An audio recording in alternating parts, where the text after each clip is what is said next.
ஜெயம், இரத்தம் ஜெயம், கல்வாரி இயேசுவின் இரத்தம் ஜெயம், காருண்ய தேவனின் இரத்தம் ஜெயம், கல்வாரி இயேசுவின் இரத்தம் ஜெயம், காருண்ய தேவனின் இரத்தம் ஜெயம், இரத்தம் ஜெயம், இரத்தம் ஜெயம், இரத்தம் ஜெயம், இரத்தம் ஜெயம், கல்வாரி இயேசுவின் இரத்தம் ஜெயம், காருண்ய தேவனின் இரத்தம் ஜெயம்.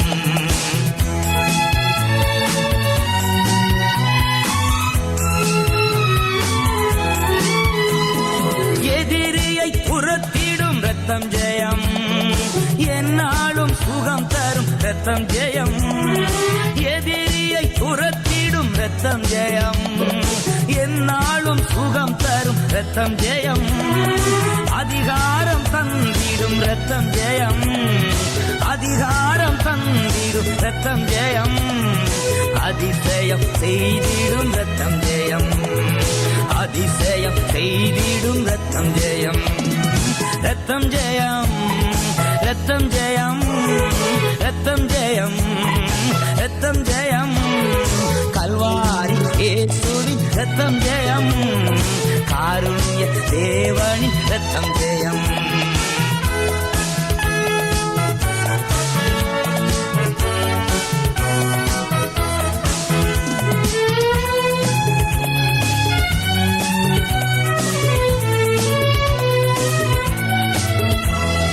பாவங்கள் போக்கிடும் இரத்தம் ஜெயம், பரிசுத்தமாக்கிடும் இரத்தம் ஜெயம், பாவங்கள் போக்கிடும் இரத்தம் ஜெயம், பரிசுத்தமாக்கிடும் இரத்தம் ஜெயம், சாபங்கள் நீக்கிடும் இரத்தம் ஜெயம், சாபங்கள் நீக்கிடும் இரத்தம் ஜெயம், சமாதானம் தந்திடும் இரத்தம் ஜெயம், நமக்கு சமாதானம் தந்திடும் இரத்தம் ஜெயம், இரத்தம் ஜெயம், இரத்தம் ஜெயம், இரத்தம் ஜெயம், இரத்தம் ஜெயம், கல்வாரி இயேசுவின் இரத்தம் ஜெயம், காருண்ய தேவனின் இரத்தம் ஜெயம்.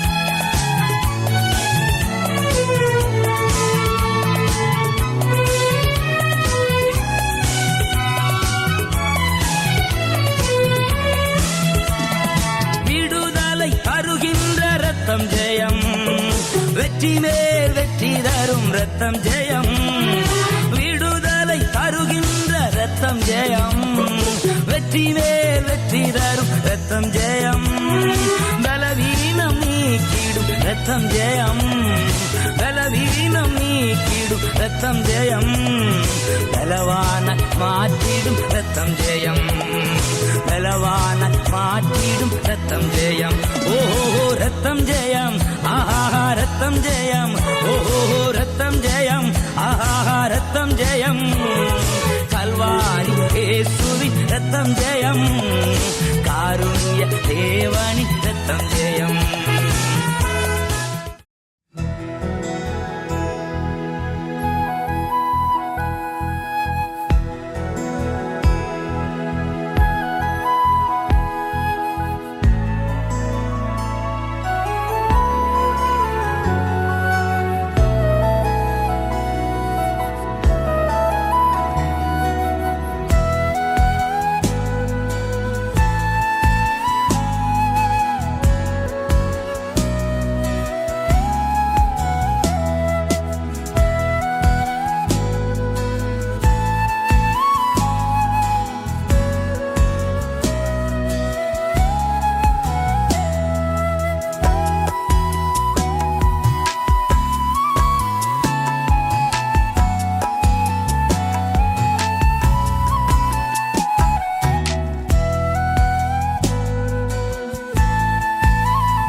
யோவான் 6:68. சீமோன் பேதுரு அவருக்கு பிரதியுத்தரமாக, ஆண்டவரை யாரிடத்துல போவோம்? ஐயா, நாங்கள் உண்மை விட்டுட்டு யார்கிட்ட போயிடுவோம் அப்படின்னு சொல்லி அவர் கேட்குறாரு. எல்லாரும் உண்மை விட்டு போகிறாங்களே, நாங்கள் போக மாட்டோம், ஒரு காலம் போக மாட்டோம். இன்னைக்கு எத்தனை பேர் சபையை விட்டு போகிறாங்க, ஊழியங்களை விட்டு போகிறாங்க. பாஸ்டர் அப்படி சொல்லிட்டாருங்களே, இப்படி திட்டாரு, அவர் என்ன நாங்கள் சொல்லி இப்படி கேட்க மாட்டேங்கிறாரு, என்ன இப்படி இருக்குது, அது சரியில்லை, இது சரியில்லை. எத்தனையோ பேர் ஊழியங்களை விட்டு போகிறாங்க, ஊழியக்காரங்களை விட்டு போகிறாங்க. இன்றைக்கு திருச்சபை சீரழிகின்றது. எத்தனையோ பேர்கள் விட்டு விட்டு வந்த பிறகு சபையை கேவலமாக பேசுகிறாங்க, ஊழியக்காரங்களை கேவலமாக பேசுகிறாங்க. பேதுருவும் அவரோடு கூட இருந்த சீசர்களும் அப்படி அல்ல. அவர்கள் ஆண்டவரோடு கூட நிலைத்திருந்தார்கள். அவர்கள் ஒரு பொழுதும் ஆண்டவரை கேவலமாக பேச துணியவில்லை. அவர் ஒரு பொழுதும் ஆண்டவரை விட்டு அவர்கள் தூர போவதற்கு விருப்பப்படலை. யோனா ஆண்டவரை விட்டு தூர போனார். என்ன ஆனார்? புயல் காற்றை சந்தித்தார், கடலுக்குள்ளே தூக்கி போட்டாங்க, மீன் வயிற்றுக்குள்ளே நாத்தத்துக்கு மத்தியில் 3 நாள் கடந்தார். யாரெல்லாம் கத்தரை விட்டு போகிறார்களோ அவர்கள் நாசம் அடைவார்கள், வேதனையை சந்திப்பார்கள், வேதனைகளை உருவ குத்தி கொள்கிறார்கள். யார் ஆண்டவரோடு நிலைத்திருக்கிறார்களோ அவர்கள் மிகப்பெரிய பாக்கியங்களை பெறுவார்கள், மிகப்பெரிய ஆசீர்வாதங்களை பெறுவார்கள். என்னாலும் சரி, ஆண்டவரை விட்டோம், கத்தர் உங்களுக்கு தந்திருக்கிற ஊழியத்தை விட்டோம், சபையை விட்டு போகாதீங்க, நிலைத்திருங்க, அப்பொழுது ஆசீர்வதிக்கப்படுவீங்க. கத்தர் உங்களை ஆசீர்வதிப்பாராக. ஆமேன். ஒரு நாளும் என்னை மறவா தெய்வம் நீரே, நன்றியோடு உம்மை துதிக்கிறேன். ஒரு நாளும் என்னை மறவா தெய்வம் நீரே, நன்றியோடு உம்மை துதிக்கிறேன். நன்றி இயேசுவே, என்னாலும் இயேசுவே, நன்றி இயேசுவே, என்னாலும் இயேசுவே. ஒரு நாளும் என்னை மறவா தெய்வம் நீரே, நன்றியோடு உம்மை துதிக்கிறேன். ஒரு நாளும் என்னை மறவா தெய்வம் நீரே, நன்றியோடு உம்மை துதிக்கிறேன். வாக்குத்தத்தம் தந்தவரே, உந்தன் வாக்கில் உண்மை உள்ளவரே. வாக்குத்தத்தம் தந்தவரே, உந்தன் வாக்கில் உண்மை உள்ளவரே. யார் மறந்தாலும் நான் மறவேனே, என்ற வாக்கெனக்கு அளித்தவரே. யார் மறந்தாலும் நான் மறவேனே, என்ற வாக்கெனக்கு அளித்தவரே.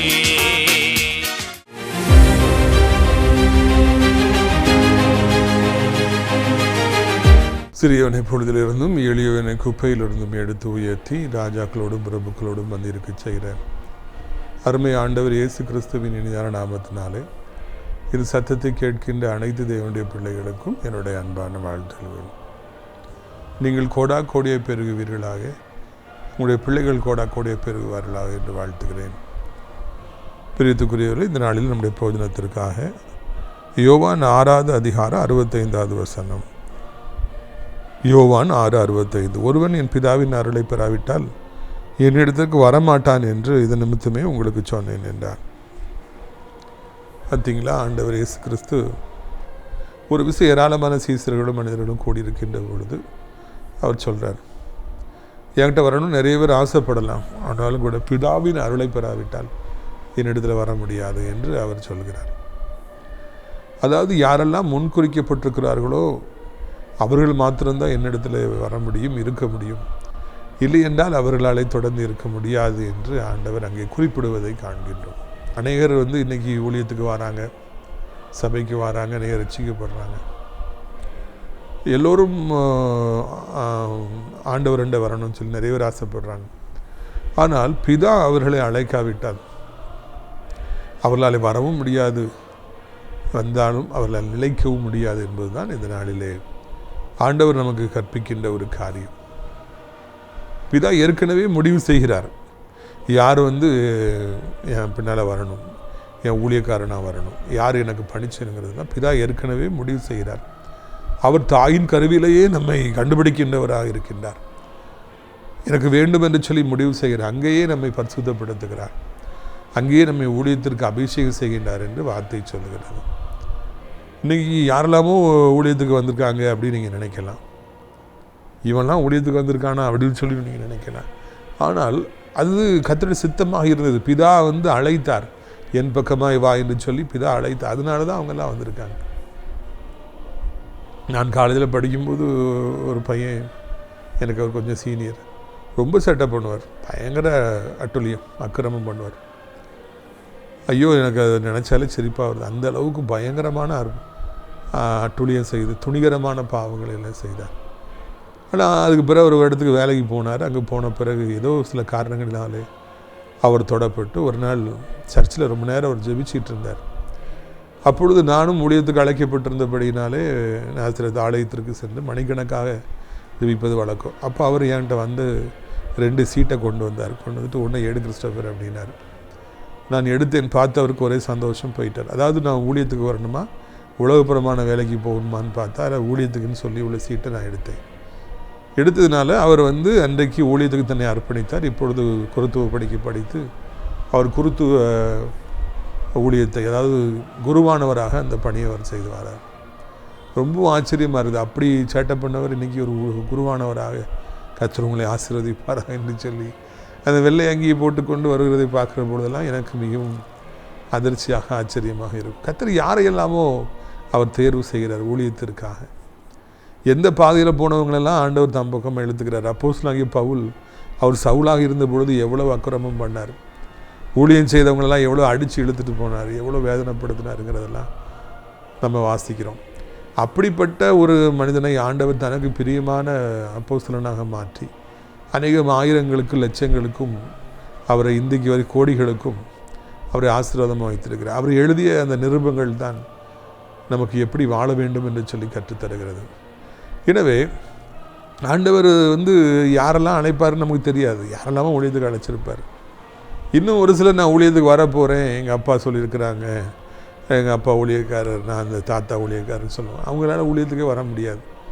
அவங்க ஒரு நாள் வந்து பார்ப்பாங்க, அதுக்கு பிறகு அவங்க போயிடுவாங்க.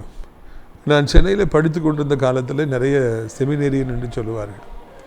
கத்தோலிக்க திருச்சபையில் நிறைய பேர் அந்த குருத்துவ பணிக்கு போயிட்டு அவங்க படிச்சுட்டு அந்த குருத்துவ பணிக்கு வர்றதுக்கு முன்னாடி படிப்பாங்க. ஒரு சிலர் என்கிட்ட படித்தவங்க சொன்னாங்க, நாங்கள் செமினேரியில் படித்தேன், 2-3 வருஷம் படித்தேன், இப்போ திரும்பி வந்திருக்கிறேன். கத்தோலிக்க குருத்துவ பணிக்கு சிலருக்கு 16 வருஷத்துக்கு மேலே 18 வருஷம் படிக்கணும்னு நினைக்கிறேன். நான் இப்பொழுது திரும்பி வந்து விட்டேன் என்று சொல்லி அவர்கள் அங்கே சொல்லுவார். அவங்களும் அழைக்கப்பட்டாங்க, இல்லைன்னா அவங்களும் ஆசைப்பட்டாங்கிறது உண்மைதான். ஆனால் அவங்களால அந்த குருத்துவ பணிக்கு போக முடியல. அவங்க உலகப்புறமான படிப்புக்கு வந்துட்டாங்க. இப்போ அவங்களுக்கு திருமணமாகி பிள்ளைகள்லாம் இருக்காங்க. அன்றைக்கு ஒரு சகோதரர் வந்து ஒரு ப்ரைவேட் கம்பெனியில் வேலை பார்க்குறாரு. அப்படி ஓனருடைய தம்பி யாரை கல்யாணம் பண்ணியிருக்காருன்னு சொல்லி பார்த்தா இதே மாதிரி குருத்துவ பணிக்கு போன ஒரு பெண்ணை சந்தித்து காதலித்து அவங்களை வெளியே கொண்டு வந்து திருமணம் செய்திருக்கிறார். ஆண்டுடைய ஊழியத்துக்கை போகிறேன்னு சொன்ன அந்த சகோதரி இப்பொழுது அதை விட்டு ஆண்டு அறியாத இந்த மகனை காதலித்து அவரை திருமணம் செய்து வாழ்க்கை நடத்துகின்றார்கள். ஸோ இதில் ஒரே குழப்பங்கள் இருக்கிறது. குருத்துவ பணிக்கு வந்தவங்க உலகப்புறமான வேலைக்கு போயிட்டாங்க, உலகப்புறமான காரியங்களுக்கு போயிட்டாங்க, அவங்க வந்து வித்தியாசமாக போயிட்டாங்க. ஆனால் ஒரு சிலர் சம்மந்தமே இல்லாதவங்க, காணியாட்சிக்கு புறம்பாக இருந்தவங்கெல்லாம் ஊழியத்துக்கு வந்திருக்காங்க. ஸோ இதுதான் நம்ம எல்லா இடங்கள்லையும் பார்க்குறோம். அதனால் யாரும் அப்படி அவங்க ஆண்டவரால் தேர்வு செய்யப்பட்டிருந்தால் தான் வர முடியும். அப்போ பாருங்கள், அடுத்த வசனம் சொல்லுது 66, அது முதல் அவருடைய சீசனில் அநேகர் அவருடனே கூட நடவாமல் பின்வாங்கி போனார். அது வரைக்கும் 70 பேர் 90 பேர் 200 பேர் சீசன் நிறைய பேர் ஏசப்பாவுக்கு முன்னால் வந்தாங்க. இதை அவங்க கேட்ட உடனே, ஆண்டவர் சொன்னதை கேட்ட உடனே கோவப்பட்டு இனி இந்த ஆண்டவரே வேண்டாம் அப்படின்னு சொல்லிட்டு அவங்கெல்லாம் ஊழியத்தை விட்டே போயிட்டாங்களாம், ஆண்டவரை விட்டே போயிட்டாங்களாம். நம்ம மிகவும் அதிர்ச்சி அடைய வைக்கிற ஒரு வார்த்தை இது. ஏசப்பாவுக்கு சீசராக இருக்கிறது எவ்வளோ பெரிய பாக்கியம். வானத்தையும் பூமியும் படைத்த கர்த்தர் இந்த பூமிக்கு இறங்கி வந்து அவ்வளவு அழகான ஊழியத்தை செய்கிறார். அந்த ஆண்டவரை வேண்டாம் என்று சொல்லி அவரோடு கூட இருக்கிற அந்த பாக்கியத்தை உதறிவிட்டு நாங்கள் உலகப்புறமான காரியங்களுக்கு போகிறோம், நீரும் வேண்டாம், அப்படியே ஊழியும் வேண்டாம்னு சொல்லி நிறைய பேர் போயிட்டாங்க, மெஜாரிட்டி போயிட்டாங்க. நம்பர் கணக்கில் பார்த்தா நிறைய பேர், மெஜாரிட்டி வந்து 90% வந்து ஆண்டவரை விட்டு சென்று விட்டார்கள் என்று நாம் காண்கிறோம். அது நம்ம இன்னும் அதிகமாக அதிர்ச்சி அடைய வைக்கின்றது. இத்தனை பேர் ஆண்டவரை விட்டு போயிட்டாங்களா அப்படின்னு. நிறைய பேர் ஆண்டவரை விட்டு போகலாம். இவங்கெல்லாம் முதல்ல போகல, ரொம்ப நாள் இருந்தாங்க, அதுக்கு பிறகு இப்போ வந்து அவங்க போயிட்டாங்க, வேண்டாம் ஆண்டவர் போயிட்டாங்க. அவர் சொன்ன வார்த்தையினால் காயப்பட்டு அவர் சொன்ன வார்த்தையினாலே அவர்கள் தேர் அஃபெண்டட். அதனால் வேண்டாம், ஆண்டவரே வேண்டாம், ஊழியமே வேண்டாம் அப்படின்னு சொல்லி போயிட்டாங்க. நிறைய பேர்கள் பல காரணங்களால் போகிறாங்கன்னு பார்த்தோம். ஒரு சிலர் ஊழியத்தில் பாஸ்டர் ஏதாவது சொல்லிட்டாங்க, ஒரு வார்த்தையை சொல்லிட்டாங்க அப்படின்னு சொல்லிட்டு அவங்க உடனே அந்த ஊழியமே வேண்டான்ட்டு போயிடறாங்க. தீயினால் சுட்ட புண்ணும் உள்ளாராது, நாவினால் சுட்டவடு. அதாவது தீயிலான சுட்ட புண்ணு கூட எவ்வளோ பெருசாக இருந்தாலும் ஆறிடும், நாக்குனால சுடுற அந்த வார்த்தை அது புண்ணு ஆறாது அப்படின்னு அவங்க சொல்கிறாங்க. சரிது. ஆனால் ஊழியத்தின் பாதியில் வந்த பிறகு கடினமான வார்த்தைகளை நாம் கேட்டாலும் நம்ம அட்ஜஸ்ட் பண்ணி இருக்கணுமே தவிர்த்து கோவப்பட்டு வர்றதுனால ஒரு பிரயோஜனமும் இல்லவே இல்லை. பாருங்கள், நிறைய பேர்கள் இந்த மாதிரி வார்த்தையினால் காயப்பட்டு அந்த சர்ச்சை விட்டு பாஸ்டரை விட்டு நிறைய பேர் போயிடுறாங்க. நிறைய பேர். அதுக்கு எக்ஸாம்பிளில் நம்ம சொல்லணும்னா, இயேசு கிறிஸ்து ஒரு விசை அவர் பேதுருவை பார்த்து அப்பாலே போ சாத்தானே அப்படிங்கிறாரு. அப்பாலே போ சாத்தானே. அப்பவும் அவர் போகலை, ஆண்டவரை விட்டு போகலை. ஆனால் இவங்க ஒரு சாதாரண வார்த்தையை சொல்கிறதுனால அவங்க காயப்பட்டு எல்லோரும் போயிட்டாங்க அப்படின்னு பார்க்குறோம். சின்ன வயசில் நான் அப்பா கூட அடிக்கடி வெளியே போவேன். அப்படி போகும்போது ஒரு பிஸ்னஸ் பண்ணுற ஒருத்தருக்கு அப்பா பார்க்க போயிருக்காங்க. அப்போ அங்கே ஏற்கனவே பல வருஷமாக வேலை பார்க்குறவர் புதுசாக ஒருத்தர் வேலை பார்க்குறதுக்கு இருந்தார். அவரை பார்த்து சொன்னாங்க, இவர் நம்ம எதிராளிகள் கூட தான் இருந்தார். காஃபி கேட்டாங்க, இவர் கேட்டிருக்காரு ஒரு நாள், அவங்க வாங்கி தர மாட்டேன்னு சொல்லியிருக்கிறாங்க. அந்த கோபத்தில் இப்போ நம்மகிட்ட சேர்ந்துட்டார் அப்படின்னு சொல்லி அவர் சொன்னாங்க. அப்புறம் அவரை பாராட்டினாங்க. நான் யோசித்தேன், ஏன் இவரை பாராட்டணும்? ஒரு காஃபி கேட்டு வாங்கி கொடுக்காதனால இன்றைக்கி இங்கே வந்திருக்காரு. இங்கே இவர் டீ கேட்பார், டீ கேட்டு வாங்கி கொடுக்கலன்னா அடுத்த ஆள்கிட்ட போகிறாரு. இவரை ஏன் நம்ம பாராட்டணும், இவரே கை கொடுக்கணும் அப்படின்னு அப்போவுமே நினைத்தேன். அரசியலில் பாருங்கள், ஒவ்வொரு நாளும் ஒவ்வொரு கட்சிக்கு யாரெல்லாமோ தாவுறாங்க. எங்கே போனால் பசை ஒட்டும் என்று காத்திருக்கிறவங்கெல்லாம் அப்படி கட்சி தாவிட்டே இருக்கிறாங்க. இதை நிறைய இடங்களிலே பார்க்கிறோம். நிறைய பேர் ஒரு சில வார்த்தைகளால் காயப்பட்டு எப்படி என்னை இப்படி சொல்லலாம் அப்படின்னு சொல்லி கோவப்பட்டு போயிடுறாங்க. இல்லை, முடிந்தவரவு நாம் பொறுத்து கொள்ள வேண்டும். கடினமான வார்த்தைகளை கேட்கிற பொழுது சரி பரவாயில்லை அப்படின்னு சொல்லிட்டு நம்ம அதை ஏற்றுக்கொள்கிற ஒரு பக்குவத்துக்குள்ளே வர வேண்டும். சில நேரங்களில் சில கடினமான வார்த்தைகளை நான் சந்தித்து தான் ஆக வேண்டும். யாராவது சொல்லிட்டாங்கன்னா உடனே மனம் நமக்கு சுத்தமாக இருக்குது.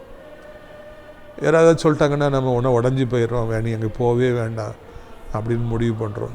ஆசிரியர்கள் ஏதாவது ஒன்று சொல்லிட்டாங்கன்னா மாணவர்கள் வருஷக்கணக்கில் பேசாமல் இருக்காங்க, முகத்தை திருப்பி விடுவாங்க. பக்கத்து வீட்டுக்காரங்க அப்படி சொன்னாங்க இப்படி சொன்னாங்க. ஒரு வார்த்தை தான் அது நிறைய காயங்களை ஏற்படுத்துகிறது. பாருங்கள், அப்போ இயேசு 12 நோக்கி நீங்களும் போய்விட மனதாக இருக்கிறீர்களோ என்றார். சீமோன் பேதுரு அவருக்கு பிரதியுத்தரமாக, ஆண்டவரை யாரிடத்துல போவோம், நித்திய ஜீவ வசனங்கள் உம்மிடத்தில் உண்டே அப்படிங்கிறார். இயேசு அவரை நோக்கி 12 உங்களை நான் தெரிந்து கொள்ளவில்லையா? எல்லாரும் போயிடறாங்க, இந்த 12 பேர் மட்டும் நிற்கிறாங்க. அப்போது ஆண்டவர் கேட்குறாரு, நீங்களும் போகிறீங்களா? ஆண்டவர் ரொம்ப காயப்படுறாரு. அந்த நோட்டு ஜனங்கள்லாம் போன உடனே ரொம்ப காயப்படுறார். யூ டு த 12 அப்படிங்கிறார். உடனே பேர் சொல்கிறாரு, நோ உண்மை விட்டாங்க, யார்கிட்ட போவோம்? போகணுன்னா போகலாம், ஆனால் எங்கே உண்மை விட்டாங்க, யார்கிட்ட போக முடியும்? நீ ஜீவனுள்ள தேவனுடைய குமாரனே கிறிஸ்து, ஐயா நீ ஒப்பற்ற தேவன், உம்மிடத்தை விட்டு நாங்கள் எங்கேப்பா போகிறோம்? ஒரு அன்பும் அந்யோன்யமும் ஐக்கியமும் அந்த 12 பேருக்கும் ஆண்டவருக்கும் இடையில் இருந்தது என்பதை இந்த சம்பவம் நினைவு கூறுவது. அவங்க போயிட்டாங்க, இவங்க போயிட்டாங்க, நம்மளும் போகணும். அவங்க போகவே மாட்டோம், ஆண்டவரை விட்டு போகவே மாட்டோம். என்ன ஆனாலும் பரவாயில்லை, செத்தாலும் சரி நாங்கள் ஆண்டவரோடு இருக்கிறோம் என்று அவர்கள் உறுதியாக இருக்கிறார்கள். அப்போ ஆண்டவர் அவங்க போகாமல் இருக்கிறத பார்த்து நீங்களும் போலையா? இவங்கெல்லாம் போயிட்டாங்களே, நீங்களும் போலையா? எவ்வளோ ஒரு மனதை தொடுகிற ஒரு வார்த்தையை நம்முடைய ஆண்டவர் இயேசு பேசுகிறார். ஒருவேளை இந்த நாளில் பல பிரச்சனைகளில் நீங்களும் பின்வாங்கிடலான்னு நினைக்கலாம். ஆண்டவரை விட்டு ஒருவேளை நம்மளும் பின்வாங்கிடலாமா? எத்தனை பேர் பின்வாங்கிட்டாங்க, எத்தனை பேர் வாழ்க்கையில் வழி தப்பி போயிட்டாங்க, நானும் போயிடலாமா நீங்கள் நினைக்கலாம். இல்லை, அப்படி போக வேண்டிய அவசியமே இல்லை என்பது இந்த சம்பவம் சொல்லுது. நம்ம ஆண்டவரை விட்டு எங்கே போக முடியும்? இந்த சபையை விட்டு எங்கே போக முடியும்? இல்லைன்னா ஊழியத்தை விட்டு எங்கே போக முடியும்? இது ஆலயத்தை விட்டு நாம் எங்கேயே போக முடியும்? ஆண்டவருடைய வசனங்களை விட்டு நாம் எங்கே போக முடியும்? இயேசுவை தெரிந்து கொண்ட நாம் எங்கே போக முடியும்? எங்கே போனாலும் ஒன்றும் நடக்க போகிறதில்ல. யோனா ஆண்டவர் விட்டுட்டு எங்கேயோ போனார், வேற ஒரு இடத்துக்கு போனார். ஆனால் கப்பலில் போக முடிஞ்சுதா? புயல் காற்று வந்து இவரை கப்பலிருந்து கீழே கடலுக்குள்ளே போட்டு உயிர் தப்புறதுக்கு ரொம்ப கஷ்டப்பட்டு எப்படியோ வந்து சேர்ந்த பிறகு மறுபடியும் ஆண்டு சொன்ன இடத்துக்கு தான் போனார். ஆண்டவருடைய பிள்ளைகள் அவரை விட்டு எங்கேயும் போக முடியாது.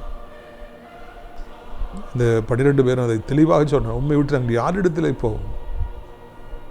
ஆண்டவரை விட்டு எங்கேயும் போக முடியாது, போகக்கூடாது என்பதுதான் இந்த நாளிலே ஆண்டவர் நமக்கு கற்பித்து தருகிற ஒரு மிகப்பெரிய வார்த்தையாக இருக்கிறது. எனவே நீங்கள் ஆண்டவரை பற்றி கொள்ள வேண்டும் என்று உங்களை அன்போடு நான் அழைக்கின்றேன். ஆண்டவர் உங்களை ஆசீர்வதிப்பாராக. ஆண்டவர் உங்களுக்கு பலன் கொடுப்பாராக. ஆண்டவர் உங்களுக்கு எல்லா கிருபைகளையும் தருவாராக என்று நான் வாழ்த்துகிறேன். இயேசு கிறிஸ்துவை நான் ஏற்றுக்கொண்டு 30 வருடங்கள் ஆகிவிட்டேன். வாலிப காலத்திலே ஆண்டவரை பற்றி கொள்ள.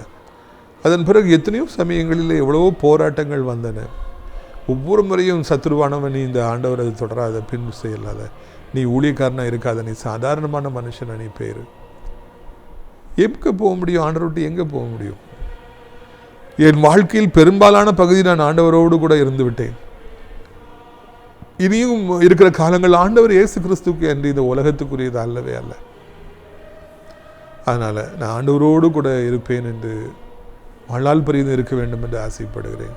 உங்களுக்கும் அவர் அப்படியே செய்வாராக. வாழ்நாள் பரியந்தம் அவரை கூடயே நீங்கள் இருங்க. அவரை விட்டு எங்கே போக முடியும்? போகவே முடியாது. இயேசுவை விட்டு போனவர்கள் எல்லாம் என்ன ஆனார்கள்? அழிந்து போனார்கள். ஊழியத்தை விட்டு போனவர்கள் என்ன ஆனார்கள்? அழிந்து போனார்கள். சாத்தான் அவர்களை அழித்தோம். அதனால் ஒரு காம்பவுண்ட் வால் இல்லாத வீடுக்குள்ளே யாருனாலும் உள்ளே போகலாம் இல்லையா? ஒரு தோட்டத்தில் வேலையை அடைச்சிருக்காங்கன்னா உள்ளே போக முடியாது. இல்லைன்னா யாருனாலும் போய் பழத்தை பறிப்பாங்க. மேய்ப்பர் இல்லாத ஆட்டுக்குட்டிகளை ஓநாய்கள் பீறி போடும். ஆண்டவரை விட்டு நாம் போய்விட்டால் ஆண்டவருடைய ஆசீர்வாதங்களை இழப்பது மாத்திரமல்ல, அநேக நாச மோசங்கள் நம்முடைய வாழ்க்கையில் வந்துவிடும். எனவே எந்த காரணத்தை கொண்டு நீங்கள் ஆண்டவரை விட்டு போகக்கூடாது என்று உங்களை அன்போடு நான் நினைக்கின்றேன். ஆண்டவரை பற்றி கொள்ளுங்கள், அப்பொழுது ஆசீர்வதிக்கப்படுவீர்கள். உங்களுடைய ஆசீர்வாதத்திற்காக நான் ஜெபிக்க முடியாது விரும்புகிறேன். எல்லாரும் ஜெபிப்போமா? கண்களை மூடுவீர்களா? நாம் ஜெபிக்கலாம். அப்பா பிதாவே, வானத்துக்கு பூமிக்கும் ஆண்டவரே, இந்த அருமையான நாளுக்காக நன்றி. இந்த நாள் கூட அருமையான சத்தியங்களை கேட்க கத்தாவே எங்களுக்கு நீங்கள் உதவி செய்திருக்கிறீங்க. அப்பா, நாங்கள் பின்தொடராதபடி எங்களை பாதுகாத்திருக்கிறீங்க. அதற்காக உமக்கு நன்றி ஐயா. இறைவா, இந்த நாளிலும் கூட இந்த சத்தத்தை கேட்குற பிள்ளைகள் எந்த நிலைமையில் இருந்தாலும் ஆண்டவரே அவர்களுக்கு நீர் உதவி செய்ய வேண்டும் என்று சொல்லி கெஞ்சுகிறேன் ஐயா. இயேசுவே, உம்மிடத்தில் நிலைத்திருக்கக்கூடாது என்று சாத்தான் போராடுகிறான். 5 வருஷமே ஆண்டவரோடு இருந்துட்டான், 10 வருஷம் இருந்துட்டான், இவனை பின்வாங்க வைக்கணும்னு சொல்லி சாத்தான் போராடுறான். இல்லையப்பா, வாழ்நாள் பரியந்து நாங்கள் உமக்குள்ளே இருக்கேன். உம்மை பற்றி கொள்ள எங்களுக்கு நீர் உதவி செய்யுங்கப்பா. பிதா அழைத்தாலுடைய ஒருவனும் இடத்துல இருக்க முடியாதப்பா. இறைவா, சோத்திரம் ஐயா. பாஸ்டர் அப்படி சொல்லிட்டார், இப்படி சொல்லிட்டாருன்னு சொல்லி மனம் பதறி போகிற, ஊழியமே வேண்டாம், சபையே வேண்டாம்னு நினைக்கிற மக்களை எல்லாம் நீர் தொட வேண்டும் என்று சொல்லி நாங்கள் கெஞ்சுகிறோம். குறைகள் இல்லாத இடங்கள் எது? குறைகள் இல்லாத மனிதர்கள் யார்? குறைகள் இல்லாத பாஸ்டர்ஸ் யாருப்பா? எல்லாம் மனுஷங்க தான் ஐயா. நீர் ஒருவர் தான் குறைவில்லாதவர். நீர் ஒருவர் தான் ஆண்டவரை தோத்திரம் ஐயா, அப்பழுக்கற்றவர், பெர்ஃபெக்ட் காடு. You are mister perfect. வேறு யாரும் கிடையாது. இந்த நாளில் சத்தத்தை கேட்குற பிள்ளைகள் எந்த நிலைமையில் இருந்தாலும் அவர்களுக்கு உதவி செய்யுங்க. அப்படி வேதனைகள் எல்லாவற்றையும் மாற்றியறலுங்க, கண்ணீர் எல்லாவற்றையும் துடைத்தரலுங்க. இயேசு கிறிஸ்துவின் நாமத்தினால எப்பேற்பட்ட வியாதி இருந்தாலும், எவ்வளவு உங்களுடைய பிள்ளைகளை நெருக்கி கொண்டிருந்தாலும் ஆண்டவரை நீர் அந்த வியாதியிலிருந்து உங்களுடைய பிள்ளைகளை விடுவித்து பாதுகாக்க வேண்டும் என்று சொல்லி கெஞ்சுகிறோம். இயேசு கிறிஸ்துவின் நாமத்தினாலே வியாதிகள் அப்படியே மறையட்டும், புண்கள் அப்படியே மறையட்டும், கட்டிகள் அப்படியே மறையட்டும், நோய் தொற்று கிருமிகள் அப்படியே மறையட்டும். ஆண்டவரே, செயல்படாத அவயங்கள் செயல்பட ஆரம்பிக்கட்டும். இழந்து போன பலனை தாரும். தூங்கி கொண்டிருக்கிற நரம்புகள் உயிரோடு எழும்பட்டும். எலும்புகள் பலனடையட்டும். கூண்களும் கணுக்கால்களும் பலனடையட்டும். மறுபடி வேலை செய்ய, மறுபடி சம்பாதிக்க, மறுபடி ஓடி ஆட, மாடிப்பள்ளை ஏறி இறங்க ஆண்டவரை நீங்கள் உதவி செய்யுங்க. மறுபடி பைக் ஓட்ட, கார் ஓட்ட கத்தாவே நீங்கள் உதவி செய்யுங்க. நம்முடைய பிள்ளைகள் என்ன நிலைமையில் இருந்தாலும் சரி, மூளைக்குள்ளே பிரச்சனை வந்திருந்தாலும் சரி, நெஞ்சுக்குள்ளே பிரச்சனை வந்திருந்தாலும் சரி, முதுகில் பிரச்சனை வந்திருந்தாலும், லங்ஸில் பிரச்சனை வந்திருந்தாலும், ஹார்ட்டில் பிரச்சனை வந்திருந்தாலும் கத்தாவே அதை நீ சுகப்படுத்த வல்லவர். பயப்பட தேவையில்லை. ஆண்டவரே, நீர் அந்த இக்கட்டிலிருந்து நம்முடைய பிள்ளைகளை வெளியே கொண்டு வருவீர். அதற்காக நமக்கு சோத்திரம்.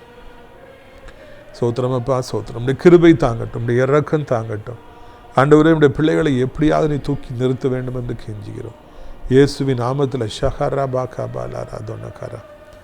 ஆண்டவர் இருள் நீங்கட்டும் அப்பா. பிசாசின் கிரிகள் அழியட்டும், கெட்ட சொப்பனங்கள் அழியட்டும், வீட்டுக்கு நடமாடுகிற ஆவிகள் வெளியேறட்டும். தகப்பனே, உடைய பிள்ளைகளுக்கு விரோதமாய் உருவாக்கப்பட்ட ஆயுதங்கள் வாய்க்காமலே போகட்டும் என்று கெஞ்சுகிறோம்.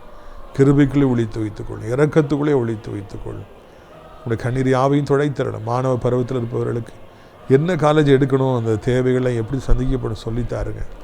எப்படி வாழணும்னு சொல்லி தானியல் கற்றுக் கொடுத்தது போல் இந்த வாலிபர்களுக்கு நீ கற்றுத்தாருங்க. படித்து முடித்து வேலை இல்லாமல் இருக்கிற வாலிபர்களுக்கு எப்படியாவது கத்தாவே நீ வேலைக்கான வாசல்களை திறந்து தாருங்க. வீசா அப்ளை பண்ணியிருக்கிறவங்களுக்கு வீசா கிடைக்க உதவி செய்யுங்க. ஆண்டவரை தோத்திரம் ஐயா. போதைக்கும் கெட்ட வார்த்தைகளுக்கும் கெட்ட நண்பர்களுக்கும் மொபைல் ஃபோனுக்கும் வாலிபத்தின் பாவங்களுக்கும் அடிமையாக இருக்கிற பிள்ளைகளை எப்படியாவது மீட்டெடுத்து கொண்டு வர வேண்டும் என்று கெஞ்சுகிறோம். அவரை சந்திக்க வேண்டும் என்று கெஞ்சுகிறோம். அப்பா அம்மாவுடைய கண்ணீரை கண்டு பிள்ளைகளை ரட்சிப்பீராக. நீண்ட காலமாய் திருமண மகளை குழந்தையிலேன் காத்திருப்பவர்களுக்கு அற்புதத்தை செய்யுங்க, அதிசயத்தை செய்யுங்க. அத்தனை மக்களை ஆசீர்வதியும் ஆண்டவரை. முக்கியமாக இயேசப்பா பிள்ளைகள், இயேசுவை நம்பி வந்தவங்க யாரும் வெட்கப்படக்கூடாது, வியாதிப்படக்கூடாது, விபத்தில் சந்திச்சிடக்கூடாது, துர்ச்செய்திகள் வரக்கூடாது. உடைய பிள்ளைகளை பலப்படுத்துங்க. இயேசுவை தேடி வர்ற ஒவ்வொருவரையும் ஆசீர்வதி. இதில் அப்படியே செய்வீர். உமக்கு சோதரம். இது நாளிலும் கூட ஆண்டவரை தோத்திரம் ஐயா. இயேசுவே சோதரன். ஆசிரியர் திராட்சைப்பழ தோட்ட ஊழியங்கள் நேசிக்கிறேன்.